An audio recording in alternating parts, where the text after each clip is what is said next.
안녕하세요. 책 읽는 소리입니다. 이곳은 저의 책장 속에서 오랜 기간 자리를 지켜준 나의 책과 추천하고 싶은 책을 선정해서 소개하고 소통하는 공간입니다. 제 스스로 책의 글귀를 기록하며 힐링하는 안식처이기도 하고요. 책 읽는 소리에서 처음 소개해드릴 책은 조셉 엠마셜의 그래도 계속 가라입니다. 이 책은 인디언의 전통적인 삶에서 얻은 지혜와 통찰력을 바탕으로 인생의 문제들에 대한 답을 내놓은 책인데요. 2008년도에 힘든 시기가 찾아왔을 때 이 책을 읽고 위안을 받았던 기억이 있어요. 그래서 첫 책으로 소개하고 싶었습니다. 왼쪽은 처음 나왔던 책이고 오른쪽은 2021년도 개정판인데 목차와 책의 구성이 편집된 것을 비교해보는 것도 재밌네요. 저는 어릴 적 할아버지에게 질문을 하고 대답을 듣는 게 좋았습니다. 뉴스에 나왔던 이야기와 일상의 이야기를 주로 묻곤 했는데 그럴 때마다 허허허 웃으시면서 대답해 주셨던 할아버지 미소가 문득 떠올랐습니다. 그래서 책 속 인디언 할아버지의 이야기가 다시 찾아 읽고 싶어졌어요. 그럼 지금부터 책 읽는 소리의 첫 번째 책 함께 하시죠.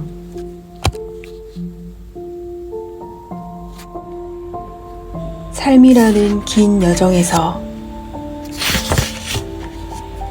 삶이 네 여정 한복판에 역경을 가져다 놓았다면 너는 그것으로부터 강인함을 배울 기회를 얻게 된 거야. 그것이야말로 눈에 보이지 않는 선물이지. 삶은 그저 삶일 뿐이야. 원래 생긴 대로지. 네가 있든 말든 삶은 그저 계속된다는 점만 빼면 인생에서 확실한 건 아무것도 없단다. 늙은 매는 바스락거리는 나뭇잎인지 그 너머인지 올려다보면서 그것의 경쾌한 노랫소리에 다시 한번 귀를 기울였다가 손자에게 시선을 돌렸다. 이제 나는 많이 늙었고 인생에서 중요한 일들도 많이 봤다만 과연 너를 만족시킬 만한 대답을 하나라도 해줄 수 있을지 모르겠구나. 내가 보기에는 네가 찾아내주기를 기다리는 대답들이 사방에 널려있는 것 같은데 아무튼 나도 이것만은 분명히 알고 있다. 인생이란 결코 만만치 않다는 사실 말이야. 원래 그런 것이기 때문에 우리가 어찌 바꿔볼 도리가 없단다. 우리가 기껏 할 수 있는 일이라곤 그걸 이해하려고 노력하는 것뿐이야. 젊은 손자는 그 대답을 듣고 실망하지 않았다. 할아버지 나름대로 필요한 대답을 제시하는 방식이 있다는 걸 알기 때문이다. 그걸 어떻게 확신할 수 있으세요? 손자가 물었다. 때때로 살면서 겪어야 할 큰일이나 고통을 이해하려고 애쓰기보다 차라리 그냥 받아들이는 게 더 쉬울 것 같다는 생각이 들었다. 이런 사실을 깨닫게 된 건 이른바 인생이라는 기나긴 여정을 여행해온 덕분이겠지. 노인은 설명을 이어갔다. 넌 이제 막 출발하려는 참인데 처음 시작할 때는 다들 아무것도 모르는 게 정상이잖니? 그래도 마지막쯤 되면 다들 건질만한 경험들을 갖게 되지. 내 경험에 의하면 인생은 그것을 그냥 받아들이는 것 이상의 무언가가 있더구나. 그렇지만 할아버지도 인생에 대해 아직 의문을 품고 계시잖아요? 젊은 손자가 재차 반문했다. 요즘 제가 한 일이라곤 그것밖에 없어요. 그래서 제가 정말로 묻고 싶은 게 뭔지 생각해봤어요. 왜 안 좋은 일이 일어나는 걸까요? 할아버지는 젊었을 때 그런 질문을 해보신 적 없으세요? 물론 있지. 그래서 아버지와 할아버지에게 여쭈어 보았단다. 그분들은 뭐라고 하시던가요? 젊은이는 그 대답이 듣고 싶었다. 할아버지께서 저와 같은 질문을 하셨을 때 고조 할아버지는 뭐라고 하시던가요? 그분은 내 앞에 놓인 여행, 즉 앞으로 내 인생이 될 여행을 하라고 말씀하셨다.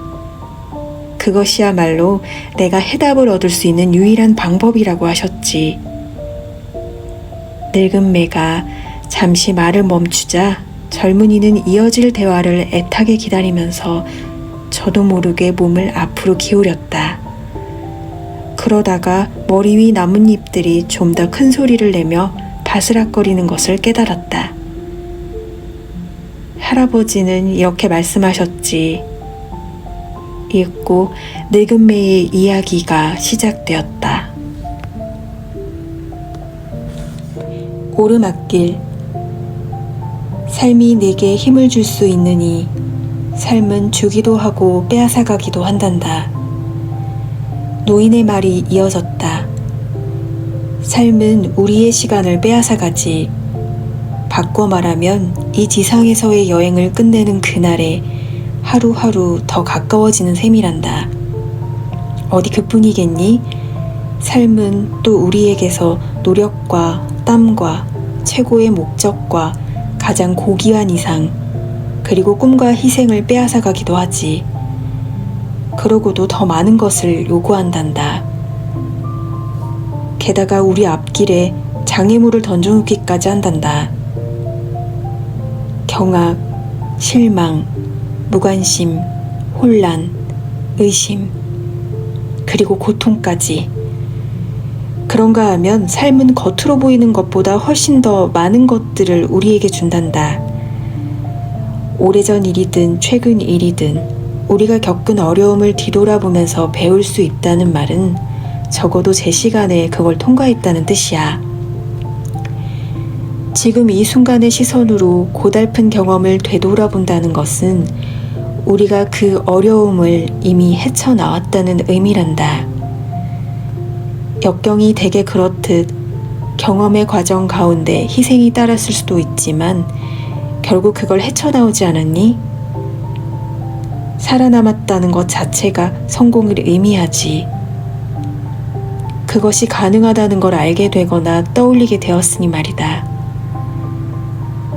경험과 역경은 우리가 강해질 수 있다는 걸 깨닫게 해주는 도구란다. 삶이란 우리의 만족감과 행복을 방해하는 것처럼 보이는 역경과 시련의 연속일 경우가 많단다. 너도 알다시피 우리가 성취하지 못한 것들은 그것이 무엇이든 간에 모두 우리와 상관이 있지. 안타깝게도 그런 실패 덕분에 다른 것을, 말하자면 기대하지 않았던 좋은 걸 얻을 수 있다는 사실을 깨닫지 못하는 사람들이 많더구나. 노인이 잠시 말을 멈춘 사이 산들바람이 초원 너머로 소용돌이치면서 불었다.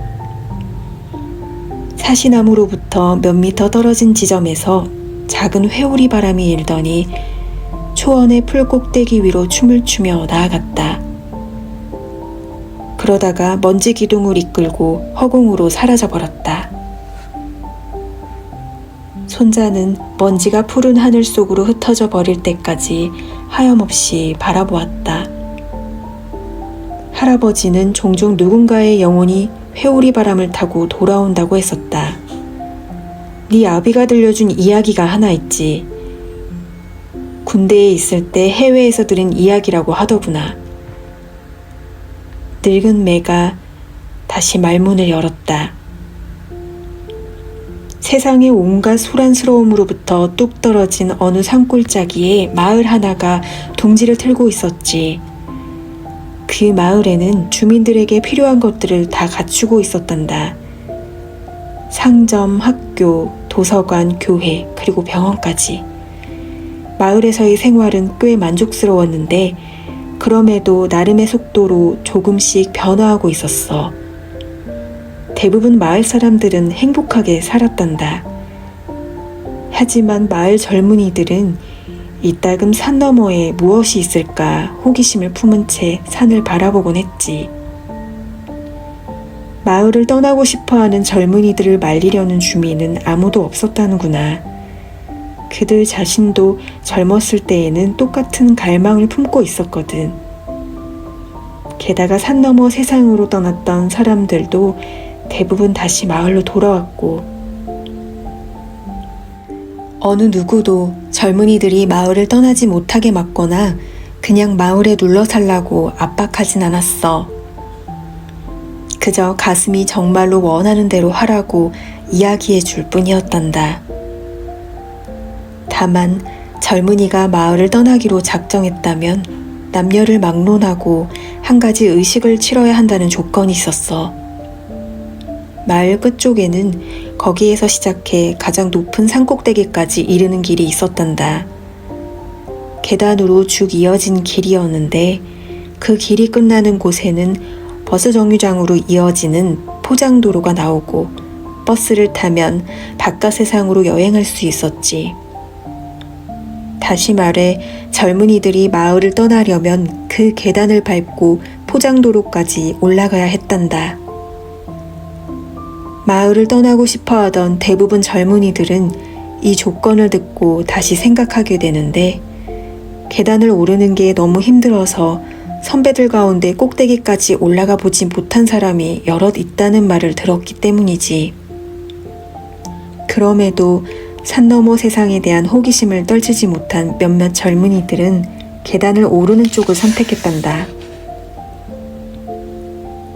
한 젊은이가 출발하는 날 아침이면 그의 가족을 비롯한 친구들과 친척들이 마을 중심가에 늘어서서 시끌벅적하게 배웅을 해주었단다. 이어 계단길이 시작되는 마을 끝까지 데려다 준 다음 작별 인사를 나누었지. 산꼭대기에 이르면 너를 기다리고 있는 선물을 발견하게 될 거다. 젊은이가 들은 말이었어. 그렇게 젊은이는 계단을 오르는 일로 바깥 세상을 향한 여행을 시작한단다. 나무판으로 된 계단은 거의 1.6km가량 이어져 있는데 양쪽에 튼튼한 나무 난간이 세워져 있어서 올라가는 사람이 그 길에서 벗어날 수 없도록 되어 있었지. 처음에는 길이 넓기 때문에 올라가기 쉬웠지만 갈수록 폭이 점점 좁아질 뿐 아니라 계단 높이도 1인치 정도 높아진 거야. 반쯤 올라가자 쉬어가라고 벤치가 하나 놓여 있더란다. 힘겹게 올라가던 젊은이는 걸음을 멈추고 쿵쿵 뛰는 심장이 가라앉을 때까지 잠깐 쉬었단다. 어쩌면 자신이 헐떡거리고 있다는 사실에 놀랐을지도 모르지. 산을 좀 더 올라간 다음 젊은이가 다시 멈추었어. 심장은 확실하게 쿵쿵거리고 있었고 한층 숨가쁘게 헐떡거리고 있었단다. 그 지점까지 올라와서야 길이 훨씬 좁아지고 층계가 한층 더 높아졌다는 사실을 깨달은 거지. 한편으로는 산꼭대기에서 자신을 기다리고 있는 선물이 올라갈 만한 가치가 있는 것이기를 바라고 있었어. 나머지 오르막은 훨씬 힘들었단다. 젊은이는 쉬기 위해서 자주 제자리에 멈춰서야 했어. 이제 층계가 무척 좁아져 있었는데 미끄러지지 않으려면 양쪽에 세워진 난간을 움켜잡아야 했지. 그래도 결국 끝까지 올라오고야 말았어. 심장은 북처럼 콩콩거리고 격렬한 운동으로 다리는 후들후들 떨리고 폐는 불이 난 것 같았겠지. 드디어 마지막 계단을 통과하고 바깥 세상으로 나가는 문에 도달했어. 포장도로까지는 겨우 몇 미터밖에 남지 않았고 젊은이는 선물을 찾아보았지만 아무것도 보이지 않았고 대신 나무 벤치 하나만 덩그러니 놓여 있었다는구나. 일단 거기에 앉아서 쉬었지. 부모님이 분명 선물이 있을 거라고 말씀하셨건만 앞만 둘러봐도 선물 같은 건 눈에 띄지 않았단다. 이윽고 젊은이를 산 너머 바깥 세상으로 데려갈 버스가 도착하자 마지막으로 주위를 한 번 더 둘러보면서 버스에 올랐단다. 그 순간 선물이 눈에 띄었어. 문 위의 아치에 다음과 같은 말이 새겨져 있었단다. 강인함은 노력과 고통의 수산이니라. 마을을 떠나 바깥 세상으로 나가보지 않은 사람들은 어땠나요? 손자가 다시 물었다. 그 사람들은 젊은이가 배웠던 교훈을 얻지 못한 것은 아닐까요? 그렇겠지. 늙은 매가 대답했다. 하지만 그들도 자신의 삶을 살면서 똑같은 교훈을 터득했을 게다. 그와 같은 계단을 오르는 일이 곧 인생 그 자체니까. 폭풍에 맞서는 방법. 너는 폭풍 속에서도 일어서야 한단다. 바람과 추위와 어둠에 용감하게 맞서야 하느니. 나는 그동안 서로 다른 짐승들이 폭풍 속에서 어떻게 행동하는지 지켜봤단다. 늙은 매가 말했다. 들소는 폭풍우건 휘몰아치는 눈보라건 바람의 위력 앞에 용감하게 대항하지. 반면에 마른 덤불이나 바람막이 같은 곳을 찾은 뒤 꼬리 쪽으로 바람에 맞선단다. 어떤 새들은 날개 속에 고개를 파묻은 채 깃털을 부풀리기도 하고 또 다른 새들은 뇌조처럼 풀밭이나 낮은 덤불 속에서 피난처를 찾기도 해. 어찌되었든 간에 모두들 바람과 추위를 견뎌낼 방법을 찾아내지. 폭풍에 어떻게 맞서느냐 하는 것도 중요하지만 오로지 그것을 견뎌내기 위해 노력하는 것도 그에 못지않게 중요하단다. 옛날 우리 부족에겐 지도자를 뽑는 독특한 방법이 있었어. 부족민들은 경험 많은 지도자를 좋아했기 때문에 그런 사람에게 족장이 되어달라고 부탁하는 게 일반적이었단다.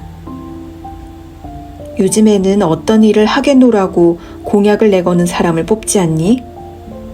흔히 가장 많은 걸 약속하는 사람이 실제로는 시작조차 하지 않는 사람의 경우가 많더구나. 그래서인지 나는 옛날이 더 좋더라. 그 시절에는 어떤 사람이 이미 이루었거나 겪어온 일을 통해 그가 무슨 일을 할지 알 수 있었으니까. 이 이야기는 우리가 말을 타기 시작한 이후의 이야기이지만 새로운 사람들이 아주 많아지기 전에 있었던 일이야. 그런 사람들 가운데 친구나 친척들 사이에서 홀로 서 있는 사람으로 불리는 남자가 있었지. 홀로 서 있는 사람이라는 이름은 나중에 얻은 것이란다. 그는 용감한 전사로 적을 만나면 제일 먼저 공격에 나섰고 가장 나중에 물러서는 사람이었어. 신뢰할 만한 성품을 가졌고 늘 한결같은 사람이었는데 다른 사람에게 지시를 하기보다 옳다고 생각하는 것이라면 스스로 행동으로 보여주었단다. 홀로 서 있는 사람에게도 온전한 가족이 있었어. 그는 아내와의 사이에 아들과 딸을 각각 하나씩 두었는데 자식들을 금이야 오기야 하고 키웠단다. 어느 해 여름 어린 딸이 곰의 공격을 받고 말았어. 상처가 너무 깊은 나머지 마을에서 가장 노련한 의사조차 아이를 살려낼 방법이 없다고 했지. 홀로 서 있는 사람과 아내는 무척 비통해했지. 그렇게 애통함을 표현한다고 해서 홀로 서 있는 사람의 아내에게는 별로 위로가 되지 못했어. 딸을 묻은 다음 홀로 서 있는 사람의 가족은 애도의 표시로 모든 재산을 포기했단다. 우리 부족 사람들에게 아직도 남아있는 전통이지. 그 바람에 그의 가족은 가난해졌지만 마을 사람들은 집을 비롯해 가족에게 필요한 모든 것들을 가져다 주었단다. 홀로 서 있는 사람 내외는 자신들이 포기했던 재산을 다시 모으고 딸의 일주기에 치를 영혼 해방식을 준비하기 위해 정말로 열심히 일을 했다는구나. 부부는 잔치를 준비하고 마을 사람들을 전부 초대했지. 하지만 안타깝게도 홀로 서 있는 사람의 비극은 거기서 끝나지 않았어. 딸의 죽음을 견딜 수 없었던 아내가 어느 날 자살해버리고 말았단다. 홀로 서 있는 사람과 아들은 망연자실했지. 다시 한번 그들은 모든 말을 포함해 가지고 있던 전 재산을 포기하고 가난해졌단다. 그런 다음 홀로 서 있는 사람은 아들을 데리고 마을을 떠났지. 그리고 1년 동안 둘만 살았다는구나. 그 기간 동안 홀로 서 있는 사람 부자는 사냥을 하고 말도 몇 마리 장만했지. 그러다가 아내의 일주기가 다가오자 그들은 마을로 돌아와 잔치를 준비했단다. 그리고 다시 한번 전 재산을 포기했는데 이번에는 아내를 추모하기 위해서였어. 홀로 서 있는 사람이 멀리 나가 있을 동안 오랫동안 존경받던 나이든 지도자가 족장의 자리에서 물러났단다. 그는 물러나기 전에 마을 사람들에게 홀로 서 있는 사람에게 지도자가 되어달라고 부탁하라는 조언을 했다지. 그러면서 덧붙이기를 홀로 서 있는 사람처럼 역경에 맞설 수 있는 사람이라면 누구를 막론하고 역경을 통해 강해졌을 거라고 했단다. 역경을 통해 얻어진 강인함은 역경이 닥쳤을 때 약해지지 않는 법이요. 그 지도자의 말이야. 그렇게 해서 홀로 서 있는 사람은 마을의 지도자가 되었단다. 전쟁터에서 보여준 용감한 행동이나 살아오면서 이루어낸 승리나 성공 때문이 아니라 삶이 그의 앞길에 던져놓은 역경에 맞섰던 자세 때문에 지도자가 된 거지. 제 생각에는 홀로 서 있는 사람이 아주 훌륭한 지도자가 되었을 것 같군요. 그래, 그랬다고 하더구나. 역경이란 많은 걸 가르쳐주는 법이니까. 늙은 매가 말을 이었다. 무언가를 배우기 위해서는 그것으로부터 절대 고개를 돌려서는 안 된다. 삶의 폭풍이 몰고 오는 바람과 추위와 어둠에 맞선다는 게 결코 쉬운 일은 아니지만 그래도 반드시 그래야 한단다. 참된 강인함은 살아있다는 것. 폭풍이 거세게 불어올 때면 꿋꿋하게 서 있어야 한단다. 폭풍이 너를 쓰러뜨리는 것이 아니라 사실은 네게 강해져야 한다는 가르침을 주려는 거야. 제레미는 말없이 앉아서 지평선 바로 밑 안개 속을 응시하고 있었다. 늙은 매는 혼란과 고통 속에서 평화와 자유를 찾고 있는 사람들이 그렇게 아스라한 눈길로 응시하는 모습을 종종 보아왔다. 그의 손자는 지평선 너머나 그 아래 어느 곳을 바라보는 게 아니었다. 그냥 자신이 걸어온 삶의 이곳저곳을 들여다보고 있는 중이었다. 늙은 매가 목을 가다듬었다. 유니스 할머니가 남편과 자식을 잃었을 때 어떤 기분이었을지 네가 이해하고 있는 것 같구나. 네가 홀로 서 있는 사람의 고통도 충분히 이해하리라 생각한다. 어떻게 생각하면 삶이 너를 쓰러뜨린 셈이기도 하지. 일부러 그러려고 한 건 아닐 테지만 말이다. 우리 큰아이를 잃었을 때 나와 네 할머니의 심정도 그랬단다. 잠시 후 손자가 정신을 차리고 물었다. 뭐라고요? 할아버지와 할머니가 자식을 잃어버리신 줄은 몰랐는데요. 그랬단다. 늙은 매가 서글프게 말을 이었다. 네 엄마의 오빠이자 외삼촌의 형이지.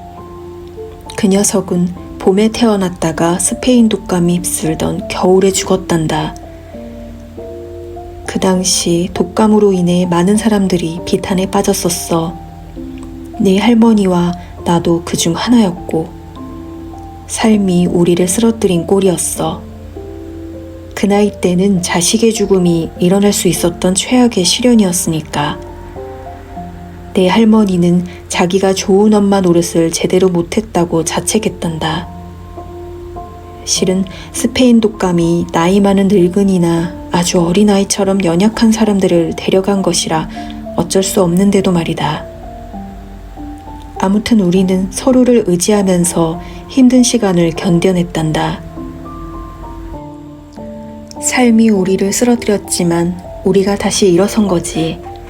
그러고 나자 우리는 그 어린 녀석의 탄생을 통해 남편과 아내의 결속이 견뎌내게 했다는 사실을 깨달았단다. 한편 큰아이의 죽음을 통해서 우리가 강해질 수 있다는 사실을 깨우치게 되었지. 강인함이 노력과 고통의 산물이라는 게 맞다면 대부분 사람들은 강인함을 배울 기회를 가질 수 있겠지. 얘야, 이번에는 너에게 기회가 주어진 거야. 노력이란 폭풍에 대항해서 버티는 것이고, 고통이란 폭풍이 우리를 향해 내던지는 최악의 일들을 견뎌내는 과정에서 비롯되는 거란다. 그리고 강인함도 그때 함께 오는 거야. 폭풍은 영원히 계속되는 게 아닌데도 바람과 추위가 우리를 무자비하게 내리칠 때에는 그렇게 보이는 게 사실이지. 게다가 우리를 넘어뜨리기 위해 온갖 수를 다 쓰고 있는 것처럼 보이기도 하고. 우리는 나자빠져서 폭풍에 항복할 수도 있고, 그것이 지나가리라는 걸 알고 다시 한번 일어서서 그것에 맞설 수도 있단다. 어쩌면 다시 한번 일어서서 폭풍에 맞서는 행위가 어리석거나 심지어 자기 파괴적인 모습으로 보일 수도 있을 거야. 그렇지만 나는 우리 영혼 어느 구석엔가 번뜩이는 도전 정신이 깃들어 있다고 생각하고 싶어. 폭풍이 그 도전 정신을 일깨움으로써 우리에게 강해지는 법을 가르치는 게 아닐까? 얼마나 거세게 불어닥치든 폭풍에 맞서 대항하다 보면 그것에 저항하기 위해서는 굳이 폭풍만큼 강할 필요가 없다는 사실을 터득하게 될 거야. 그냥 쓰러지지 않고 서 있을 정도로만 강하면 돼. 겁에 질린 채 떨면서 서 있든지 주먹을 휘두르면서 서 있든지 우리가 서 있는 한은 그만큼 강하다는 뜻이 아니겠니? 눈물은 결코 나약하지 않다. 강하다는 것은 비통해하면서 눈물이 흐르도록 내버려둔다는 것을 뜻하니. 나는 우리 부족 사람들이 가진 최고의 장점은 어떠한 상황에서도 웃을 수 있는 능력이라고 생각한단다. 늙은 매가 다시 입을 열었다. 때로는 그게 아주 어려운 일에 대처하는 유일한 방법일 때도 있지. 어려운 일을 웃어넘김으로써 위기를 버텨내고 조금 쉽게 대처해 나갈 수 있단다. 웃을 수 있는 능력은 우리의 사기를 북돋아주고 비통해할 수 있는 힘은 우리의 마음을 정화시켜주지. 비통함을 토로하는 데에는 눈물을 흘리는 것만한 게 없단다. 특히 우리 부족 여인네들의 방식을 보면 더욱 그렇단다. 어머니가 옛날에 둘 다 과부가 된 뒤 함께 살게 된 자매에 대한 이야기를 해주신 적이 있지. 둘이 함께 늙어가다가 언니가 병이 들었는데 언니가 죽을 때까지 동생이 줄곧 침대 곁을 지키고 있었다는구나. 언니가 죽자 동생은 영혼 깊은 곳에서 우러나오는 비통함으로 눈물을 흘렸고 그 통곡이 방 안을 가득 채웠단다. 방 안에 있던 사람들도 동생과 함께 울었지. 그렇게 한참을 울고 난 다음 사람들은 눈물을 멈추었단다. 그리고는 여전히 비통해하는 동생을 끌어안고 눈물을 닦아주었지. 그동안 동생은 다른 사람들의 눈물을 닦아주었고 그 자매에 관해 어머니가 들려주신 또 다른 이야기가 기억나는구나. 두 자매는 늘 잘 웃었어. 동생이 웃는 걸 두려워하지 않았기 때문에 우는 것도 두려워하지 않았다는 생각이 드는구나. 재미있는 것은 몹시 심하게 웃다 보면 눈에서 눈물이 흘러나오지 않더냐? 내 생각엔 어쩐지 웃음과 눈물은 서로 상관이 있는 것 같아. 물론 두 가지 다 우리네 삶 속에 반드시 있어야겠지. 세상에 울기 좋아하는 사람은 아무도 없고 없고 울거리를 원하는 사람 또한 아무도 없을 게야. 그래도 우는 걸 두려워해서는 안 된다. 반면에 웃을 거리는 열심히 찾아야겠지. 경치 좋은 두 산맥 사이 넓고 아름다운 골짜기에 마을이 하나 있었단다. 마을에는 다양한 부류의 사람들이 저마다 목표를 추구하면서 살고 있었지. 농부, 사냥꾼, 학자, 철학자, 교사, 의사, 식물학자, 그리고 서로 다른 기능을 지닌 수많은 장인들이 있었어. 그 마을은 건축술로 유명한 곳이었다는구나. 마을의 주택과 공공건물은 어디를 가든지 가장 아름다운 곳에 둘러싸여 있었지. 그런데 마을로 들어오는 주요 간선도로를 따라 여행자들을 환영하는 큰 표지판이 있었는데 거기에는 석수장이의 작은 망치와 끌이 새겨져 있다더구나. 그 망치와 끌에 얽힌 사연을 듣고 나면 인내의 가치가 무엇인지 알게 될 거야. 마을이 지금처럼 커지기 오래전 어느 여름에 한 젊은이가 마을과 골짜기가 내려다 보이는 가장 높은 산봉우리에 올라갔단다. 산에서 내려오자 그는 자신이 봉우리에서 바라본 놀랍도록 멋진 광경을 설명해 주었지. 그러면서 독수리처럼 높이 올라가서 내려다본 마을 전경이 몹시 감동적이었다고 했어. 그 바람에 사람들 모두 당연히 최고봉에 올라가서 마을을 내려다보고 싶어 했지. 하지만 봉우리에 올라가는 일은 아주 위험했어. 여러 사람이 자빠지고 넘어졌고 심지어 죽은 사람도 있었단다.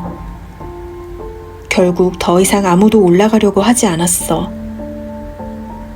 그러자 봉우리에 올라갔던 젊은이는 사람들의 호기심을 채워주기 위해 자신이 보았던 광경을 그림으로 그렸단다. 하지만 화가가 아니었던지라 그의 조악한 그림은 사람들에게 오히려 실망만 자아냈어. 그러던 어느 날 한 석수장이가 좋은 생각을 떠올렸단다. 산비탈에 있는 화강암으로 최고봉까지 이르는 계단을 깎아보자고 제안한 거지. 하지만 대부분 사람들은 그런 일이 자신의 평생에 완성될 수 없을 거라며 그의 생각을 비웃었어. 석수장이는 사람들의 말에 조금도 아랑곳하지 않은 채 첫 번째 계단을 깎기 시작했단다. 계단의 높이는 사람 키의 절반 정도였고 넓이와 깊이도 그만했다더구나. 석수장이는 그것을 거의 1년 만에 끝냈단다. 그 후에도 시간이 남을 때면 망치와 끌을 들고 산비탈로 가서 끈질기게 계단을 깎았지.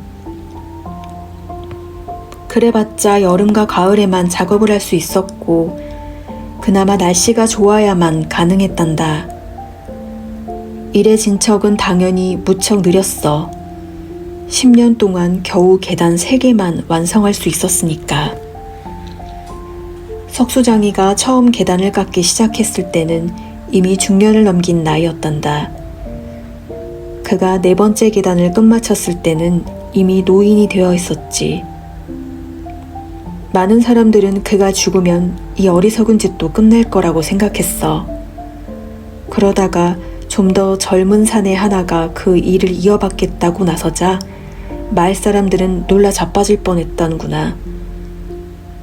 그렇게 해서 계단 깎는 일이 계속되었다는데 마을 사람들의 조롱도 여전했단다. 어느 누구도 젊은 사내를 도와주지 않았어. 젊은 석수장이가 계단을 몇 개 더 만들었을 무렵엔 그의 나이도 중년을 넘어서고 있었단다. 그런데 또 다른 사람이 그 일을 계속하겠다고 나서자 마을 사람들은 이해할 수 없었어. 앞서 두 사람과 마찬가지로 새로운 석수장이도 혼자서 일했단다. 대부분 마을 사람들은 석수장이와 계단을 무시했어. 아무도 그와 상종하지 않는 바람에 석수장이는 본업을 위한 일감을 찾느라 고생 꽤나 했단다. 돈벌이를 위해 어쩔 수 없이 다른 마을로 돌아다녀야 했지만 그래도 계단 깎는 일만큼은 포기하지 않았단다. 머지않아 신식문물인 자동차가 마을에 등장했지. 말과 말이 끄는 이륜마차, 수레, 사륜마차, 또 수동식 농기구들이 서서히 시대의 뒤안길로 사라졌단다. 그 뒤를 이어 마을 사람들은 길가에 세워진 가로등 기둥에서 호롱불을 끌어내리는 대신 전기를 이용한 새로운 가로등을 설치했어. 세월이 흐르면서 온갖 종류의 신기술과 신문명이 마을에 들어왔을 테고. 하지만 산허리에 계단을 깎는 일만큼은 방해도 도움도 받지 않은 채 계속되었단다. 마을 사람들을 가장 놀라게 한 것은 그 일을 이어서 하겠다는 석수장이들이 계속 나타난다는 사실이야. 언제나 새로운 석수장이가 등장해 이전 사람을 대신했지. 그렇게 해서 계단 깎는 일은 마을 사람들로부터 어떤 도움이나 방해 없이 계속 진행되었어. 간혹 마을 카페나 상점에서는 그 문제를 놓고 열띤 공방이 이루어지곤 했는데, 계단을 만들기 위해 산비탈에 화강암을 깎는 석수장이가 입방아에 오르내리는 거야 당연한 일이었겠지. 맨 처음 석수장이는 제법 사근사근했지만 나머지 석수장이들은 꼭 필요할 때 외에는 마을 사람들과 잘 어울리지도 않았다는구나. 계단에 대한 그들의 생각이야 어떻든 간에 오랜 세월이 흐르면서 마을 사람들은 모든 석수장이에게서 하나의 공통점을 발견할 수 있었어. 그들이 지금까지 보았던 누구보다 대단한 의지를 지닌 사람들이라는 점이야. 계단을 깎는 일은 급속도로 발전하는 기술 문명에 비해 한참이나 느려터지게 진행되었단다. 비행기도 처음에는 진귀한 물건이었지만 이제는 평범한 게 되어버렸지. 얼마 전에는 용감하고 진취적인 마을 사람 몇몇이 비행기 조종법을 배웠단다. 얼마 지나지 않아 많은 사람들은 비행기를 타고 산꼭대기보다 마을이 훨씬 더 드라마틱하게 내려다 보이는 상공에서 볼 수 있었어. 그래도 석수장이는 작업을 그만두지 않았다는구나. 이제 마을에는 맨 처음 석수장이가 첫 번째 계단을 깎을 때 살았던 사람들의 증손자들이 살고 있었고, 계단도 산허리를 따라 제법 높은 데까지 올라가 있었지. 실제로 맨 꼭대기 계단은 이따금 구름이 산을 덮을 때마다 잘 보이지 않을 정도였어. 오랜 세월이 흐르는 동안 거의 10명 가까운 석수장이들이 계단을 위해 땀과 눈물과 때로는 피까지 바쳤단다.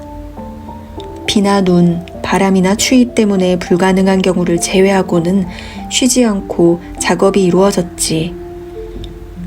그러다가 계단이 너무 높은 곳까지 올라가자 마지막 석수장이는 산비탈에서 야영을 할 수밖에 없었단다. 그러던 어느 날 지치고 흐트러진 행색에 햇볕 때문에 얼굴은 갈색으로 타고 고된 작업으로 두 손에 못자국이 선명한 석수장이가 마을 읍장의 사무실로 걸어 들어왔단다. 그러더니 읍장에게 다 낡은 망치와 달아빠진 끌을 선물로 주었어. 일이 다 끝났소이다. 석공의 선언이었어. 이 도구는 첫 번째 석수장이의 것이었소. 다른 사람들이 작업을 이어받을 때마다 이것들도 같이 넘겨받았소. 이 마을에 드리는 우리의 선물이오. 이제 작업이 다 끝났으니 말이오. 그렇게 말한 후 석수장이는 마을을 떠났고 두 번 다시 볼 수는 없었단다. 마을 사람들은 다시 한번 깜짝 놀랐지. 계단이 산꼭대기 최고봉까지 이어지리라고는 기대한 사람은 아무도 없었거든. 어떤 사람들은 마지막 석수장이가 작업을 포기했다고 생각하면서 실제로 계단이 완성되었다는 사실을 믿지 못하겠다고 말하기도 했단다. 진실을 확인하는 방법은 하나밖에 없겠지. 읍장은 젊은 사람들을 지명해 계단을 올라갔다 내려오라고 하면서 그 과정을 촬영해 오라고 했단다. 제법 공식적인 축하 행사를 가진 후 여정이 시작되었지. 그런데 그 과정이 쉽지 않았다는구나. 계단을 한 칸씩 오를 때마다 사다리를 조립해서 날라야 했는데 계단 하나가 사람 키의 절반쯤 되는 데다 폭과 넓이도 그와 비슷했기 때문이란다. 이틀 후 두 젊은이는 정상에 올라서 사진기에 마을의 풍경을 담았단다. 맨 처음 석수장의 꿈이 이루어지던 순간이었지. 다시 이틀 후에 두 사람은 마을로 내려와서 계단이 실제로 산꼭대기의 최고봉까지 닿아 있다고 보고했단다. 수백 개의 계단을 일일이 찍어 놓은 사진이 전시되자 마을 사람들이 그것을 보기 위해 몰려들었지. 가장 인기가 좋았던 사진은 산허리로 길게 쉬지 않고 굽이치면서 올라가다가 구름 속으로 사라지는 일련의 계단들을 찍은 것이었어. 얼마 지나지 않아 마을을 상징하는 특징이 될 장면이었지. 그런데 하나같이 모든 계단에는 누구나 금방 알아볼 수 있도록 눈에 띄는 표지가 있었다는구나. 그거야말로 왜 앞 석수장이의 뒤를 이어 또 다른 석수장이가 그 작업을 계속하게 되었는지 설명해 주는 것이었지. 각 계단의 맨 아래쪽에 딱 두 마디가 새겨져 있었단다. 그래도 계속 가라. Keep going. 손자가 마지막으로 한 가지 질문을 덧붙였다. 저도 할아버지처럼 삶과 죽음에 대해 이해할 수 있을까요? 네가 오래 살기만 한다면야 당연히 그렇지. 노인이 대답을 이었다. 종종 이런저런 일들을 좀 더 분명하게 이해했으면 하고 바랄 때가 있단다. 하지만 내 여행이 아직 끝나지 않았으니 아마 좀 더 배우는 것들도 있겠지. 그래도 이것만은 확실히 알고 있단다. 만일 우리가 삶을 이해한다면 죽음도 이해하게 된다는 사실이지. 이해한다는 게 도대체 뭔가요? 손자가 따지듯 물었다. 제가 아는 한 아버지는 제 명대로 다 살지 못했어요. 왜 죽음이 기다려줄 수 없었을까요? 죽음을 비난해서는 안 된단다. 노인이 달래듯 말을 받았다. 네 아버지를 데려간 건 병이었다. 죽음은 흔히 우리가 선택한 것들의 결과인 경우가 많단다. 어떤 이는 술을 마시고 운전대를 잡았다가 수도 없이 운전하고 다녔던 구분기를 놓치기도 하지. 따지고 보면 우리는 태어나는 날부터 죽어가고 있는 셈이란다. 그런데도 대부분 사람들이 그 진실을 두려워하는 것은 죽음을 적이라고 배웠기 때문일 게다. 내 아버지는 너의 증조할아버지 말이다. 옛날에 의사였단다. 그런데 돌아가시기 전에 어머니에게 부탁하시기를 당신을 나무로 만든 관에 넣어서 묻어달라고 하셨다는구나. 아버지는 당신의 육신이 떠나온 흙으로 아무런 방해 없이 다시 돌아가고 싶으셨던 거야. 많은 이들이 죽음을 끝이라고 생각하지. 하지만 아버지는 죽음을 하나의 여행을 끝내고 다음 여행을 시작하는 과정으로 여기신 거란다. 그러니 철제관은 죽음을 거부하는 것으로 여겨졌겠지. 유해를 흙으로 돌아가지 못하게 하니 말이다. 우리나라의 어떤 묘지를 가보더라도 이 사회가 죽음을 거부한다는 사실을 확인할 수 있을 거다. 모두들 자신이 사랑했던 사람들을 대리석이나 화강 아니면 철제 납골당에 묻어주지 않니? 그것이 그들에게 마지막으로 해줄 수 있는 사랑의 표시라고 생각하면서 아버지가 가르쳐주신 덕분인지 내 눈에는 그게 지상의 여행을 제대로 끝내지 못하게 방해하는 것처럼 보이더구나. 다음 세상으로 영적인 여행을 시작하는데 좋지 않은 영향을 미칠 것 같기도 하고 말이야. 내 아버지는 죽음을 두려워하지 않으셨단다. 우리 모두가 늘 그렇듯 삶을 두려워한 것 같았지만 말이다. 아버지는 실패와 병환, 그리고 아내가 없는 삶을 두려워하셨지. 또 이런저런 상황에서 최선을 다하지 않은 건 아닐까라고 간간히 걱정하셨지만 죽는 것만큼은 전혀 두려워하지 않으셨단다. 우리는 사고나 병 또는 전쟁으로 죽을 수 있고 늙어서 죽을 수도 있단다. 또 누군가의 손에 의해 죽을 수 있고 자신의 손으로 죽일 수도 있단다. 흔히 어떤 사람에 대해 최종적인 평가를 내릴 때 그가 어떻게 죽었느냐를 두고 평가하는 경우가 많더구나. 하지만 내 생각에는 만일 우리가 평가받아야 한다면 어떻게 살았느냐를 가지고 평가받아야 하지 않을까? 내 아버지는 훌륭한 사람이었고 훌륭한 삶을 살았어.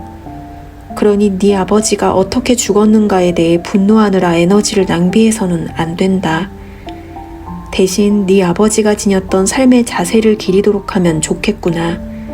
그것이야말로 내 아버지의 유산이란다. 두 사람은 부드러운 산들바람에 나뭇잎이 바스락거리는 소리를 들으면서 늙은 사시나무 그늘 아래 조용히 앉아 있었다. 손자는 할아버지의 대단한 정신력에 경외심을 느끼고 있었다. 또 분노와 혼란의 시기에 자신에게 평화를 가져다 준 말들에 대해서도 고마운 마음이 들었다. 어떻게 감사드려야 할지 모르겠어요, 할아버지. 손자가 입을 열었다. 언젠가는 저도 할아버지의 반만큼이라도 지혜로워질 수 있었으면 좋겠네요. 정말이지 오늘 해주신 말씀 전부 감사드립니다. 내 할아버지는 내가 여행하는 동안 같은 말씀을 수도 없이 해주셨단다. 그분은 간간히 지금 내가 너에게 하는 것처럼 세상에는 또 다른 할아버지가 있다는 사실을 일깨워주곤 하셨지. 우리 부족 언어로 할아버지라는 단어는 다른 나라 사람들이 하느님이라고 부르는 위대한 힘이라는 뜻도 가지고 있단다. 내가 해준 말들은 사실 그 할아버지로부터 온 거야. 그분이 내게 마련해 주었고 계속할 수 있도록 도와준 여행으로부터 나온 거니까. 내 인생이라는 여행이 내가 얻은 하찮은 지혜의 원천이란다. 그 할아버지는 어디에나 계시지. 너에게 도전해오는 폭풍 속에도 계시고 그것에 용감하게 맞서도록 하는 힘 속에도 계시지. 그분은 절망에 대항하는 희망의 속삭임이자 매일 아침 새로운 날을 맞이할 때 네 얼굴을 비춰주는 햇빛이기도 하단다. 그분은 네가 승리할 때 함께 계시고 네가 패배로 괴로워할 때에도 너를 품어주시지. 네가 이 여행을 시작하기 위해 세상으로 나올 때 거기에 함께 계셨고 네가 다음 여행을 위해 이 세상을 떠날 때에도 언제나 함께 계실 거란다. 다시 한번 손자는 할아버지의 말씀을 가슴 깊이 새기면서 조용히 앉아 있었다. 이윽고 손자가 가만히 속삭였다. 고마워요, 할아버지. 비록 잠깐일지 몰라도 손자는 산들바람이 어떻게 강해져서 사시나무 이파리들을 좀 더 소란스럽게 바스락거리도록 만들었는지 늘 기억하고 있을 터였다. 바스락거리는 나뭇잎들 사이로 나지막하면서도 힘찬 목소리가 경쾌한 리듬에 맞춰 무슨 말을 하고 있었다. 하지만 아직은 무슨 소리인지 분명하게 들리지 않았다. 할아버지, 나뭇잎 사이에서 나는 목소리가 들리세요? 손자가 물었다. 늙은 매가 미소를 지으면서 부드럽게 대답했다. 물론이지. 무슨 말을 하고 있는 건가요? 삶이 말하고 있는 거란다. 노인의 대답이었다. 그냥 그래도 계속 가라고 말하고 있구나. 그래도 계속 가라.